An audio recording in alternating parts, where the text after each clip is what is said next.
Hello guys, welcome to the new vlog. और आज था नए साल का पहला दिन और हम आ गए थे पूरा महादेव, जिनको हम परशुरामेश्वर मंदिर भी बोलते हैं। हमने यहाँ से एंट्री ली थी और फिर यहाँ पे इतनी ज़्यादा लाइन थी ना, इतनी लंबी लाइन थी क्योंकि नया साल था तो सब लोग आए हुए थे, बहुत भीड़ थी। जिनको नहीं पता है उनको बता दूँ, यह मंदिर उत्तर प्रदेश के मेरठ शहर के पास है, बागपत ज़िले में। इस मंदिर की ना बहुत बहुत ज़्यादा मान्यता है। सब लोग मानते हैं कि ये एक प्राचीन सिद्धपीठ है शंकर भगवान का, और ये शिव भक्तों का श्रद्धा केंद्र है। यहाँ पर जो लोग हैं ना, बहुत सारे कावड़ लेकर आते हैं। श्रवण और फाल्गुन के महीने में पैदल यात्रा करके आते हैं हरिद्वार से, कावड़ लेके, उसमें गंगा का जल, और यहाँ पर आके शिव भगवान को चढ़ाते हैं। और ऐसी मान्यता है कि यहाँ पे भगवान शिव भी प्रसन्न होकर अपने शिव भक्तों की मनोकामनाएं पूरी करते हैं। हम लोग इतनी लंबी लाइन में लगे ही हुए थे कि यहाँ पे जो अंकल खड़े थे, इन्होंने हमें रोक दिया। फिर पता नहीं 2 मिनट बाद फिर जाने दिया। और ये तो कुछ भी भीड़ नहीं थी, जो भीड़ मतलब होली दिवाली इन सब पे होती है। जहाँ पर ये मंदिर है ना, काफ़ी पहले यहाँ एक कजरी वन हुआ करता था। इस वन में जमदग्नि ऋषि रहते थे और उनकी पत्नी रेणुका, जो कि मतलब रोज रोज प्रतिदिन कच्चा घड़ा बनाकर हिंडन नदी से जल लेकर भरकर लेके आती थी और वो शिव जी को चढ़ाती थी। यहाँ पे देख रहे हो आप लोग कितनी भीड़ थी यहाँ पे। मतलब हम पहुँच ही गए थे मंदिर के पास। यहाँ पुलिस वाले अंकल बैठे हुए थे, फोन चला रहे थे।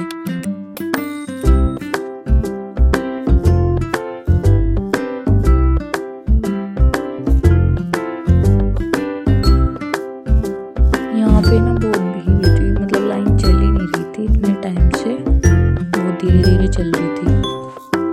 और ये अंकल भी अपना फोन चला रहे थे। भाई, इनको काम नहीं करना होता क्या? अपना काम क्यों नहीं करते अपना? फिर हम यहाँ पे आ गए थे ऊपर। यहाँ शंकर भगवान की तस्वीर थी, पेंट हुआ था बहुत अच्छा।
इस मंदिर का जो इतिहास है, जिन जिन लोगों को नहीं पता है मैं बता दूं कि पुराने समय में ना एक राजा होते थे सहस्त्रबाहु नाम के। वो एक दिन शिकार के लिए गए और वो आश्रम पहुंचे। वहाँ पर ना ऋषि की पत्नी थी रेणुका। उन्होंने उनका आदर सत्कार किया कामधेनु गाय की कृपा से। फिर राजा उस गाय को ले जाना चाहते थे, रेणुका ने मना कर दिया, तो फिर वो उनको ज़बरदस्ती उठाकर ले गए, जो ऋषि की पत्नी थी। फिर जो राजा की पत्नी थी, उन्होंने मौका मिलते ही जो है रेणुका उनको छोड़ दिया वहाँ से। फिर वो वापस वन चली गई और उन्होंने वापस जाके ऋषि को सारी घटना बताई।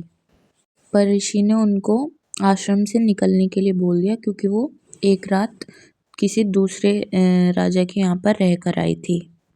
फिर रानी ने बोला कि मैं पवित्र हूँ, चाहे मुझे मार दो, मेरी मृत्यु कर दो, लेकिन मैं फिर भी मैं बिल्कुल पवित्र हूँ, जिससे कि वो पति के हाथ मरकर उनको मोक्ष प्राप्त हो जाए।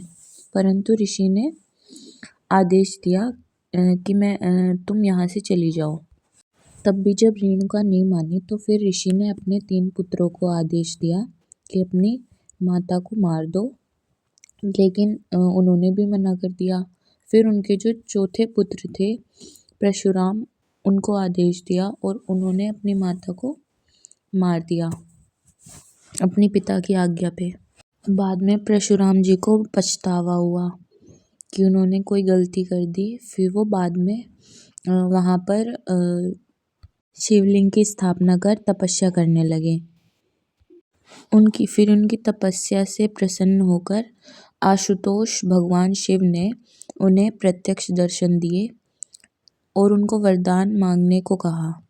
उन्होंने अपनी माता को दोबारा जिंदा करने के लिए उनसे वरदान मांगा और फिर भगवान शिव ने उनकी माता को दोबारा जिंदा कर दिया और उनको एक परशु भी दिया जिसको हम फरसा बोलते हैं, और बोला कि जब भी तुम युद्ध के समय इसका प्रयोग करोगे, इस्तेमाल करोगे, तो फिर जीत ही पाओगे, मतलब विजयी होगी आपकी। फिर थोड़े दिन बाद ही वहाँ पे परशुराम जी ने राजा जो सहस्त्रबाहु थे उनको मार दिया अपने फरसे से। कुछ समय बाद फिर ना एक बार लंडोरा की रानी घूमने निकली थी, तो वहाँ उनका हाथी आकर एक जगह रुक गया और वहाँ बैठ गया। फिर सब लोगों की कोशिश के बाद भी हाथी वहाँ से नहीं हिला। फिर तब रानी ने सैनिकों को बुलाकर वहाँ से हाथी के स्थान पे खोदने के लिए बोला। जब उन्होंने वहाँ खोदा तो वहाँ एक शिवलिंग निकला, जिस पर रानी ने एक मंदिर बनवाया। शिवलिंग आज परशुरामेश्वर महादेव मंदिर के नाम से प्रसिद्ध हो गया और इसी पवित्र स्थल पर जगत गुरु शंकराचार्य ने भी तपस्या की थी। तो ये थी हमारी इसके पीछे जो भी हमारी हिस्ट्री थी, कहानी थी। फिर हम आ गए थे यहाँ पे मंदिर में। देख रहे हो आप लोग यहाँ पे कितनी भीड़ थी, बड़ी मुश्किल से हम यहाँ पे आ पाए। यहाँ पुलिस खड़ी थी और जल्दी जल्दी बोल रहे थे कि यहाँ से जाओ, जल्दी दर्शन करो और निकलो निकलो, क्योंकि यहाँ पर इतनी भीड़ हो जाती है, क्योंकि बिल्कुल अनकंट्रोलेबल। तो पुलिस इसलिए थी यहाँ पे कि जिससे कि यहाँ पे ज़्यादा भीड़ ना हो।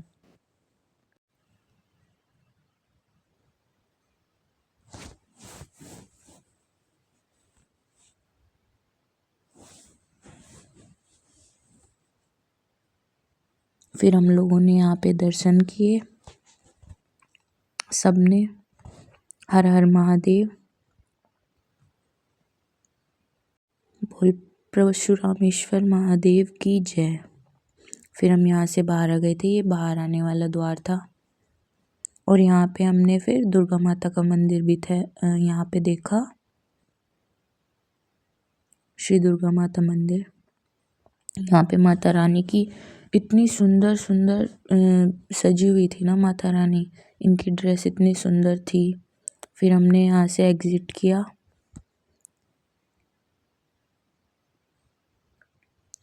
और हमारा यहीं तक व्लॉग था। Thank you guys, thank you for watching. मिलते हैं नेक्स्ट व्लॉग में।